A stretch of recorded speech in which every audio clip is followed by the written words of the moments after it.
Dear students, by now we have seen all the different patterns and all the different concepts that are used to frame questions from this topic or the domain of trigonometry. So now let's put all those concepts that we have learned so far and all that different patterns of questions that we have done so far in practice. Let's put that into practice. And now I bring before you mix and match of questions which would include the application of maybe more than one concept at the same time. Okay, so now I bring before you the best lot of questions, so that you can expect from this topic, trigonometry. So let's do that. Let's move to the next question. So let's have a look at this one. What does this question tells us? It says that if theta lies in the first quadrant and cot theta is equal to 63 upon 16, then what is the value of sine theta plus cos theta? As you must have realized by now that what do we do in these pattern of questions? How do we solve such questions in which one particular angle is given? And based on that, the basic ratio of the trigonometric ratios are asked. What do we do then? We simply draw a right angle triangle. Why do we draw a right angle triangle? As you have already studied or understood by now that these trigonometric ratios, sine theta, cos theta, tan theta and all its reciprocals can be understood best in terms of the trigonometric ratios of a right angle triangle. So they are derived from the basic notion of a right angle triangle. So let's first of all draw a right angle triangle and incorporate the data given to us. So let's suppose that this is a right angle triangle. So this being 90 degree and this being theta. So now it's being told to us that cot theta is equal to 63 upon 16. So it means that perpendicular, if assumed to be 16 unit, the base has to be of 63 units. Now based on this, as you already know that this is a right angle triangle and you can very well apply Pythagoras theorem onto it. So applying Pythagoras theorem, let's first find the length of the hypotenuse. Let's do that. So the length of the hypotenuse would come out to be under root of 16 square plus 63 square. So if you'll solve this, this comes out to be 65. So now you know the representative values. I'm not saying that 16, 63 and 65 are the real values. I'm saying that these are mere indicators that if this is assumed to be 16 unit, this comes out to be 65 unit. Hypotenuse then comes out to be 65 unit as per the given information. Now what to do? Now you are supposed to find sine theta plus cos theta. Now you can do it that very easily because this angle has been assumed to be theta. So now sine theta plus cos theta. So let's do that. So as per this right angle triangle, what would be the value of sine theta? It would come out to be 16 upon 65. And what would be the value of cos theta? It would be 63 upon 65. So if you add these two up, comes out to be 79 upon 65. So option C is the correct option. So now let's move to next one. So again, we have already solved, one such question before as well. So let's see. So I would insist that you pause this video, take a shot at this question, give it an attempt before, you watch how do we solve it. So I hope you must have given it a try and most of you must have been able to solve this. In case you haven't, then let's solve this together. Let's see. So it's being given to us that 2 cot theta is equal to 3. So from here on you can take out the value of cot theta is equal to 3 upon 2. Now how to go about solving this? Now you see, you know the value of cot theta, but you are asked to find the value of this expression. So how good it would be, how easy it would be if all these terms could have been converted into either constants or cot theta. So you can do that. How can you do that? You divide both numerator and denominator by sine theta. So I am dividing this numerator and denominator both by sine theta. Let's do that.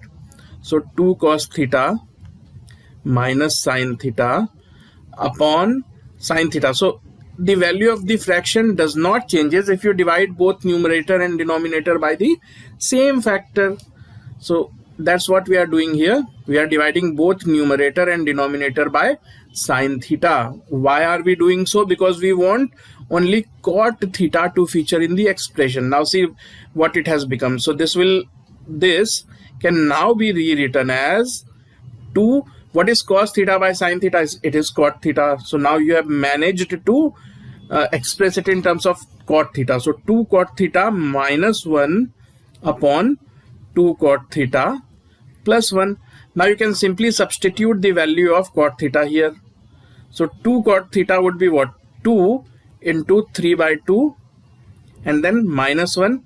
Similarly, denominator comes out to be 2 into 3 by 2 plus 1. So this comes out to be, this 2 and this 2 gets cancelled. So 3 minus 1 upon 3 plus 1. So the final answer is 2 upon 4. So comes out to be half. So this is the correct answer. So now let's move further. Now this is a very good question. So sec theta plus tan theta is equal to 2. Then what is the value of sec theta? You see, in the identifier or the hallmark of this kind of pattern is you'd be given the sum of two terms and you'd be asked to find the value of one of those terms. See, you are involving sec theta and tan theta. So the sum of sec theta and tan theta has been quoted and we have to find either sec theta or tan theta. So this will be the hallmark or this will be the identification of these patterns. Now, how to solve these pattern of questions? You see, sum of two terms are given and you have to find the actual value of one of those terms. Then what to do? You have to express the second term in terms of the first term itself. So what do I mean by this? I mean that you have been given the sum of sec theta plus tan theta, and now that you have been asked to find the value of sec theta, your attempt should be to express tan theta in terms of sec theta before you proceed any further. So now how do you express tan theta in terms of sec theta? Now you must have learned this identity that 1 plus tan square theta is equal to sec theta. So from here you can say that tan theta can be written as, what can tan theta be written as? Tan theta can be written as under root of sec square theta minus 1. Okay. So this is what you have to do in such pattern of questions, that this second term has also to be expressed in terms of the first term itself. So here second term was tan theta. Now we have managed to express tan theta in terms of sec square theta. Now what next? Step 2 would be, you assume sec theta to be equal to x. Because this is what we are supposed to find. We are supposed to find sec theta. So I am assuming sec theta to be equal to x. So now what does the information given to me becomes? So x, that means sec theta, plus now tan theta can be written as sec square theta minus 1, which can again be rewritten as x square minus 1. Why? Because sec theta has been assumed to be equal to x. Now this is given to us as equal to 2, and based on this we are supposed to find the value of x. See, there are two ways to go about this. If you are running short of time, you can actually substitute the options and see that which of the option is correct. If you are running short of time. So here if you will substitute, you will immediately realize that 5 by 2 cannot be the answer, because 5 by 2 is what? 2.5, and the sum of two terms is 2. So this term itself cannot be more than 2. So this can't be the answer. Similarly, you will immediately realize that even this can't be the answer. If x is equal to 1.5, this comes way greater than 2. Similarly, root 2 is also not the answer, because if you assume x to be root 2, this portion itself comes out to be 1 and this comes out to be root 2, which makes it greater than 2. So if you simply try to substitute the options back, you will realize that 5 by 4 is the correct answer. That is one way to solve this. But what if you had no options were not given to you? Then what could you have done? Obviously then you could haven't eliminated the options. Then how could you have solved this? Now let us see. So we have already transformed this entirely in terms of a single variable x.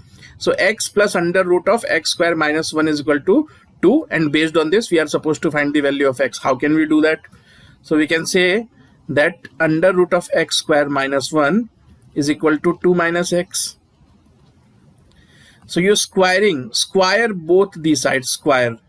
So this will become x square minus 1 is equal to 2 minus x whole square. So if you expand this further, this comes out to be x square minus 1 is equal to 4 plus x square minus 4x. Now this x square and this x square gets cancelled, and from here on you can see that 4x is equal to 3.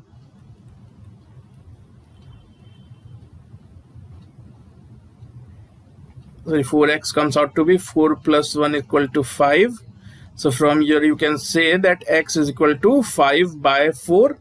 And just now we have also substituted 5 by 4, and we have seen that yes, indeed it comes out to be 2. And we have now even solved it. Yes, that x has to be equal to 5 by 4. Now let's move to the next one. If alpha and beta are complementary angles, then what is the value of this given expression cos alpha into cosec beta minus cos alpha sin beta? Now you have already learned that what is to be done in terms of when complementary angles are mentioned. So when complementary angles are mentioned, you have to take help of complementary ratios. Now what is meant by complementary ratios? So it means that sine theta is equal to the complementary ratio. Complementary ratio of sine is cos. So sine theta will be equal to cos of the complementary of theta. So this is what is meant by changing complementary angles into complementary ratios. Okay, so now let's try to solve this. So let me clear this up so that we get enough space. So by now you have realized that here a few complementary angles are being mentioned, as it is very evidently written in the question that alpha and beta are complementary angles. So let's see what can be done with this expression. So this expression can be written as cos alpha into cosec. Now beta can be written as, because you see these angles are complementary. Complementary means that sum is 90 degree. So now beta can be written as 90 minus alpha. So cosec of 90 minus alpha whole minus, leave alpha as it is and try to transform the beta part into sine. Now beta can again be written as 90 minus alpha. So this can further be written as cos alpha. Now cosec, what is complementary of cosec? It is sec. So cos alpha sec alpha minus cos alpha into, what is sine 90 minus alpha? So it will be again cos alpha. So this comes, now cos alpha into sine alpha is equal to 1. These two are reciprocals. So 1 minus cos square alpha. You know very well what is 1 minus cos square alpha. 1 minus cos square alpha is sine square alpha. So if you take under root of sine square alpha, it comes out to be sine alpha. So again, option C is the correct option. So sine alpha is the correct answer. Now we have just solved a similar question, in fact a very, very similar question. Now let's see how, how fastly, how quickly can we do that. You already know the trick that if two terms, sum of two terms is given and the value of one of the terms is asked, we have to express the second terms in terms of the first term as well. So now let's do that. So tan theta, so I can rewrite this. I can rewrite this as tan theta plus, now you have to somehow write sec theta in terms of tan theta. So how can that be done? It can be written as under root of 1 plus tan square theta. So now this is given to us as 2 and we are being asked to find the value of tan theta. So now I assume tan theta to be equal to 1. So I can say that a plus under root of 1 plus a square is given to us as equal to 2. There are two ways. Either you substitute back the options or you actually go on to solve this. If you will substitute back the options, obviously 1 will come out to be true. Now let's actually solve this. Let's see that. So this can further be rewritten as under root of 1 plus a square is equal to 2 minus a. So if you square both the sides, this comes out to be 1 plus a square is equal to 4 plus a square minus 4a. So now this a square and this a square gets cancelled. From here you can see that 4a is equal to 3, or else you can say that a comes out to be equal to 3 by 4, and a is what we are trying to find because we have assumed a to be equal to tan theta. So option A is the correct option. So let's move to next one. A very good question.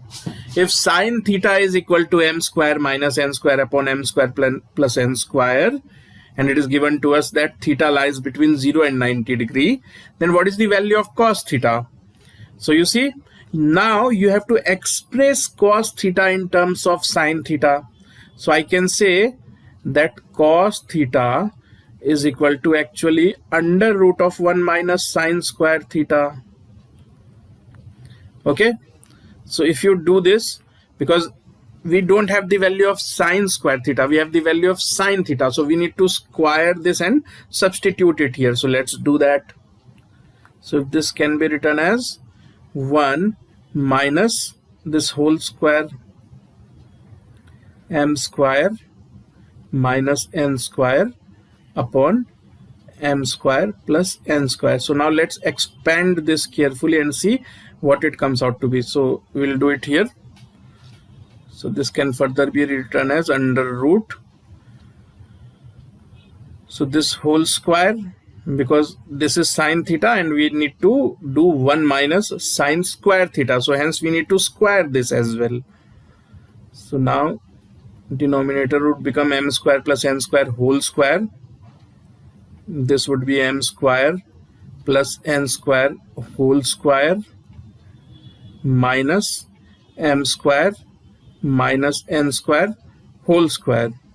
So if you open these brackets, these expressions further, so you will realize that you would be left with 4m square n square, because m to the power 4, n to the power 4, and m from this one and from this one would get cancelled, whole divided by m square plus n square whole square. So if you take both these terms out of the bracket, this would come out to be 2mn whole divided by m square plus n square, because this square root and this square, they both actually negate each other, have cancellation effect.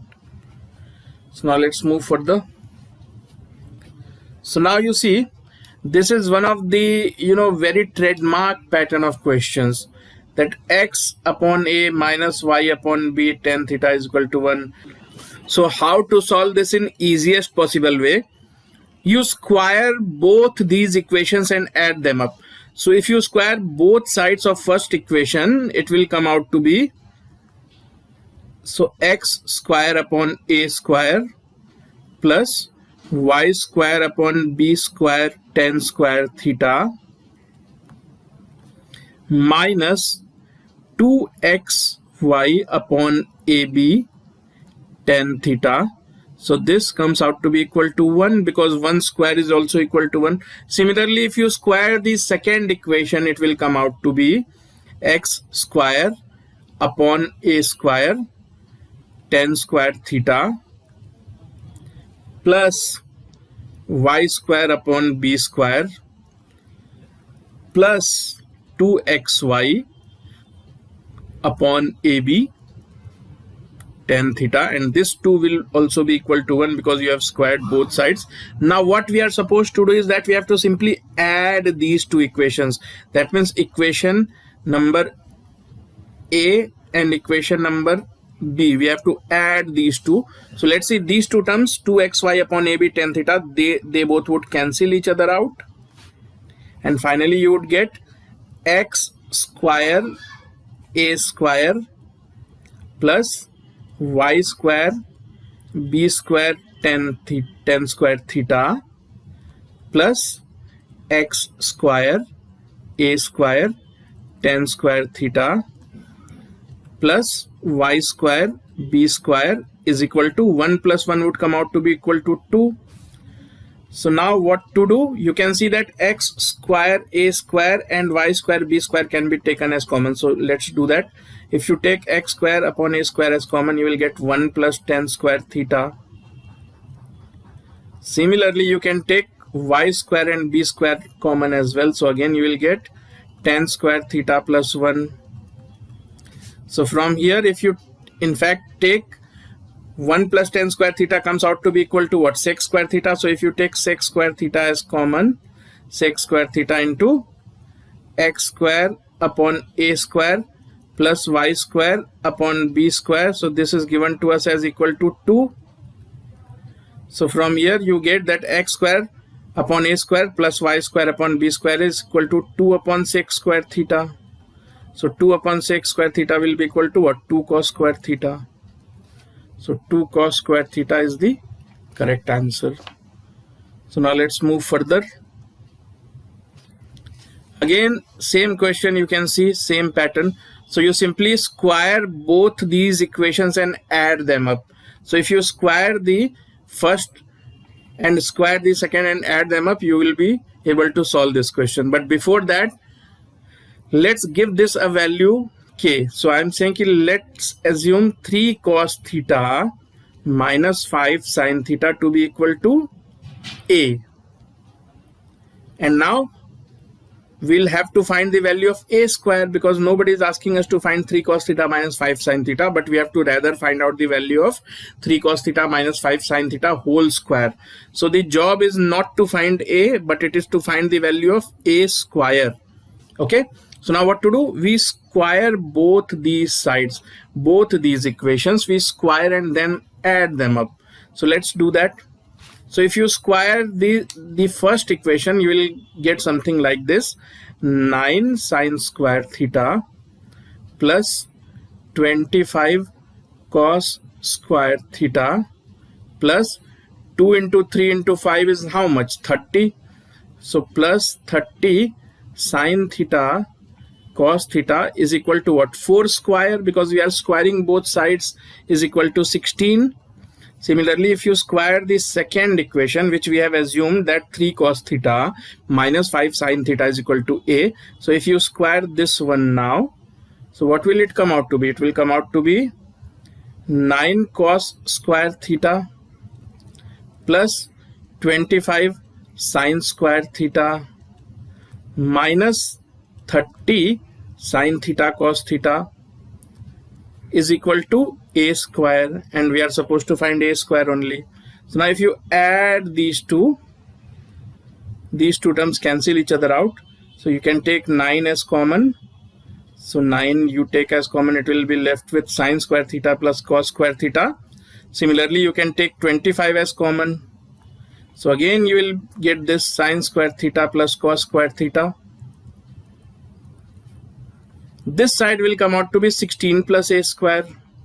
So now you see, this is 9 into 1, because sin square theta plus cos square theta is always equal to 1. Similarly, plus 25 into 1. So this comes out to be 16 plus a square. So from here you can see that 36, so 34 comes out to be 16 plus a square.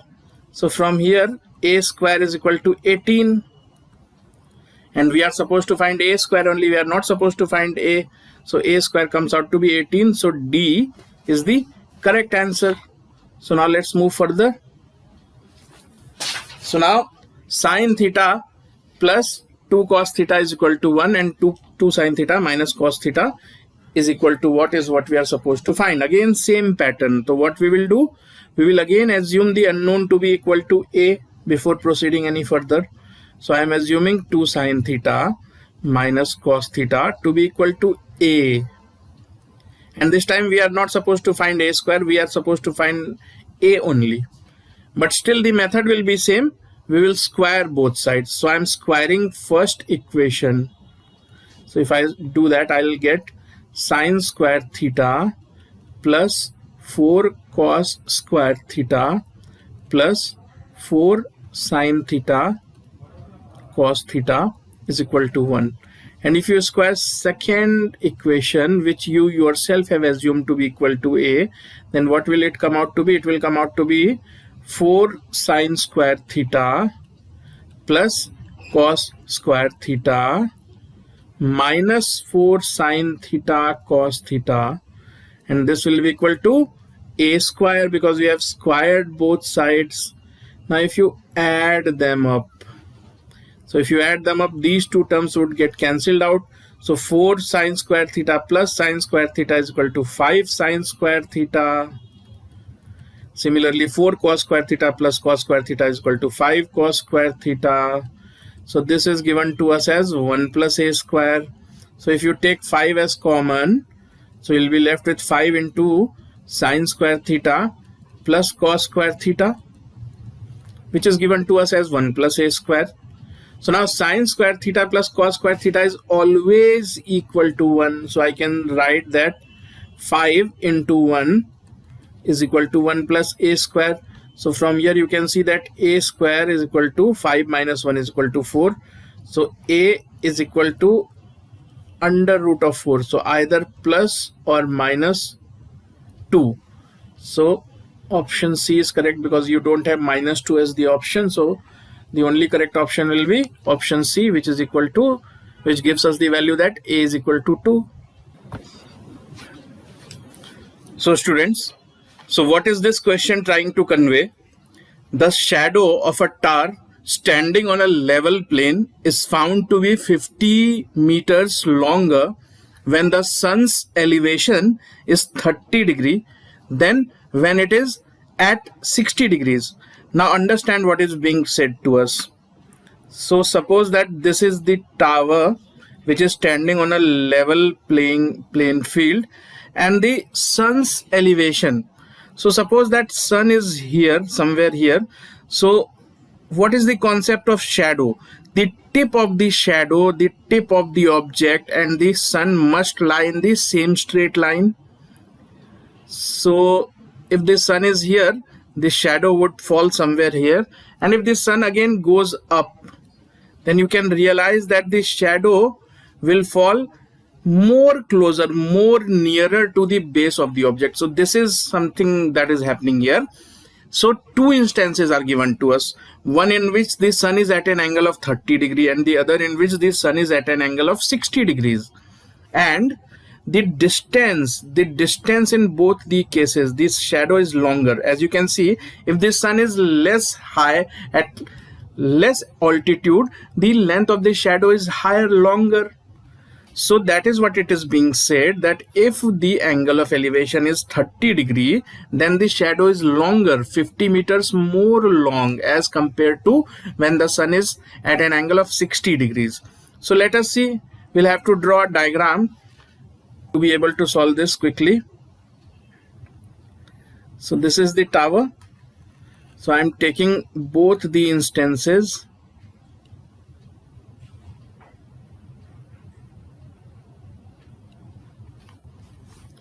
So one in which the sun is at 30 degrees and the other in which the sun is at an angle of 60 degrees. So let's draw that first. So let's draw that carefully. So let's draw a level field. Then let's draw the tower. So here the angle is 30 degrees. Here the angle is 60 degrees. Okay. So the question is, what is the height of the tower? So let's suppose the height of the tower to be h, and let's name these points as A, B, C and D. So I can say that tan 30 degrees. So tan 30 degrees can be written as h upon AC. So from here you can say that AC is equal to h upon tan 30 degrees. So tan 30 degrees is equal to 1 by root 2. So 1 by root 3. So h upon 1 by root 3. So this comes out to be h root 3. Similarly, tan 60 degrees. So tan 60 degrees would be equal to how much? H upon AB. So if you concentrate only on this triangle BAD, so tan 60 degrees comes out to be H upon AB. So tan 60 degrees is equal to root 3. So it means that AB is equal to H upon root 3. Now it is given as that length of the shadow is 50 meters longer, which means CB is equal to 50 meters, which again means that AC minus AB is equal to 50. So now you can express AC and AB in terms of H. So AC is equal to H root 3 minus H upon root 3 is equal to 50. So from here you can take H as common. H into root 3 minus 1 upon root 3 is equal to 50. So now you see what to do in such a situation. So H into, you take root 3 as common. So root 3 into root 3, 3 minus 1 is equal to 50. So 2H, 3 minus 1 is 2. So 2H is equal to 50 root 3. So from here it is very evident that H is equal to 25 root 3. So 25 root 3 will be the correct answer. Now let's move further. A pole is standing erect on the ground which is horizontal. The tip of the pole is tied tight with a rope of length root 12 meters to a point on the ground. If the rope is making 30 degrees with the horizontal, what is the height of the pole? So this is a rather easy one. So there is a pole which is standing erect on the ground and it has been tied with the help of a rope. And this rope is making an angle of 30 degrees and it is given to us that the length of the rope used is root 12 meters and we have to find what is height of the pole. So this is rather easy. Okay, so you can take help of, you see, you need to find the height, or in case of, if you talk in terms of triangle, you'll have to find the height of the perpendicular. You know the height or the length of the hypotenuse. So which trigonometric ratio you should use?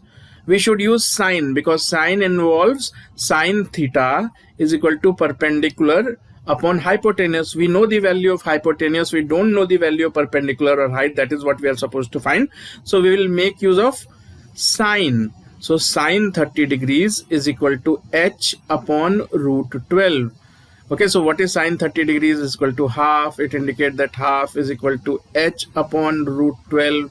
So from here height of the pole comes out to be root 12 upon 2. So this can be written as root 12 upon 4, because if you take 2 under bracket it will be squared. So this is equal to root 3. So height comes out to be root 3. So option D is the correct option. So now let's move further.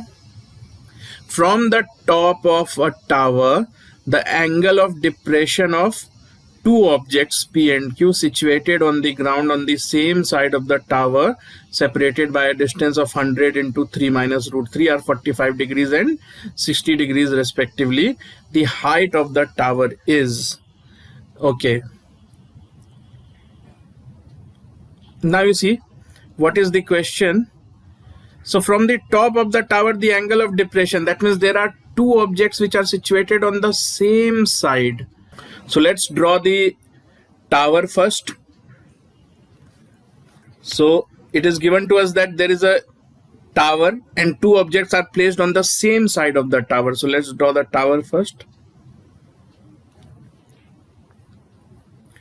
Two objects on the same side. So let the objects be placed at A and B. Let this be C, this be D. So the height of the tower is DC.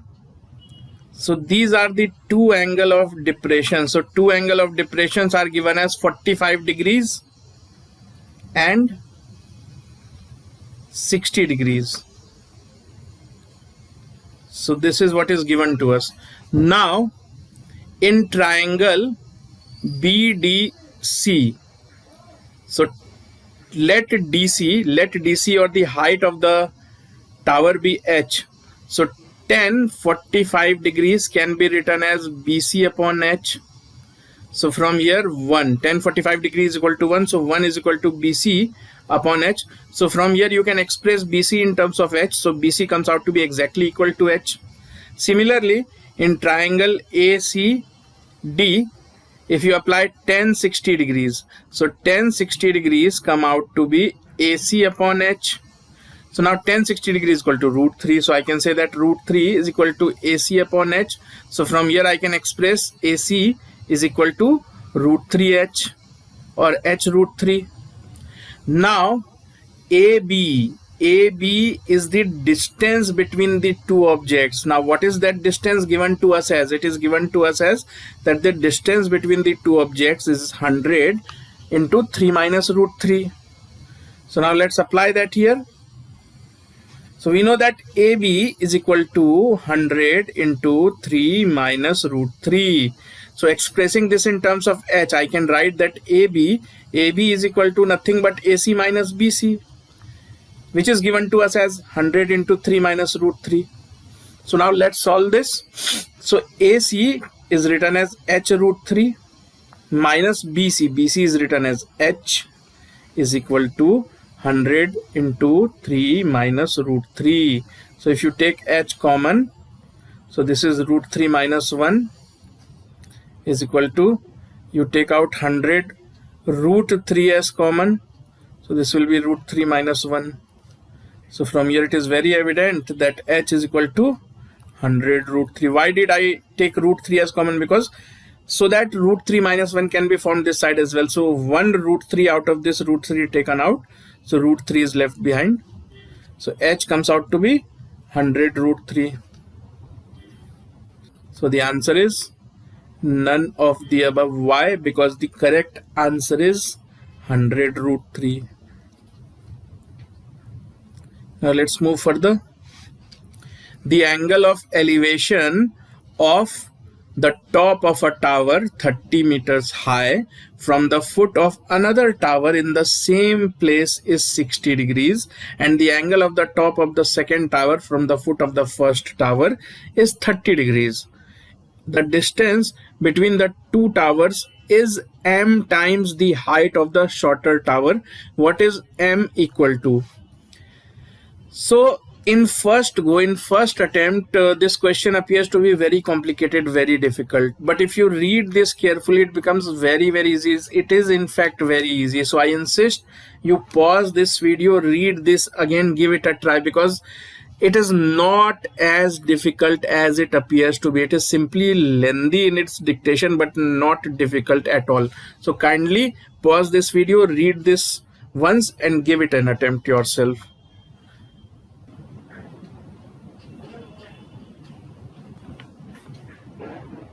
So let's do this. So it is given to us that one tower is 30 meters high. So let's draw that one first. So this is the tower which is given to us as 30 meters high. Then there is another tower. See what is being told to us, that there is a tower 30 meters high from the foot of another tower in the same place.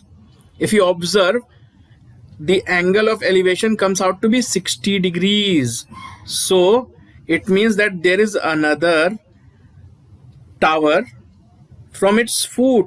If this is observed, the angle of elevation comes out to be 60 degrees. And if the tip of the second tower or the shorter tower is observed from the first one, then the angle of elevation comes out to be 30 degrees. 30 degrees. Okay. Now what else is given to us? The distance between the two towers is m times the height of the shorter towers.